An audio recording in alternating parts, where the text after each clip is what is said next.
এই না না আজকে আসিস না। এই না না অ্যাকচুয়ালি আমি না আজকে থাকবো না, বিকালেই বেরিয়ে যাবো। আচ্ছা। আরে আমি 10 দিনের জন্য একটু বাপের বাড়ি যাচ্ছি। আরে না রে, কি হয়েছে না, হুট করে প্ল্যান হয়ে গেছে, এটা আমি ওকেও এখনো বলিনি। আরে না না চলে আসবো, ঠিক আছে, কোনো সমস্যা নেই, আমরা নেক্সট টাইম মিট করি না। প্লিজ রাগ করিস না, নেক্সট টাইম মিট করে নিচ্ছি, আমার না অ্যাকচুয়ালি অনেক জরুরি কাজ আছে তো তার জন্য। ঠিক আছে ঠিক আছে, রাখছি। হ্যাঁ এই তুমি চা খাবে? হ্যাঁ খাবো তো, করো না। ঠিক আছে আমি চা করে আনছি। হ্যাঁ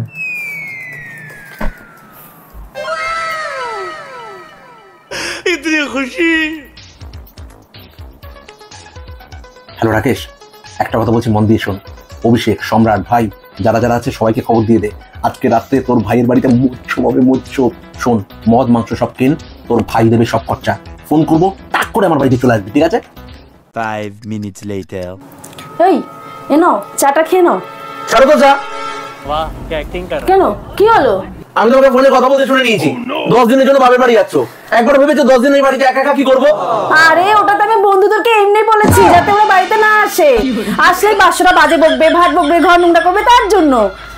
তুমি এই জন্য করছো? এটা খুশির জল, চোখের জলে বোঝা খুশির, এটা আনন্দের। তুমি যাচ্ছ, এর থেকে আনন্দের কি হতে পারে? তুমি একটু বসে, মেয়েটা ফোন করে আসি, একদম কি হলো?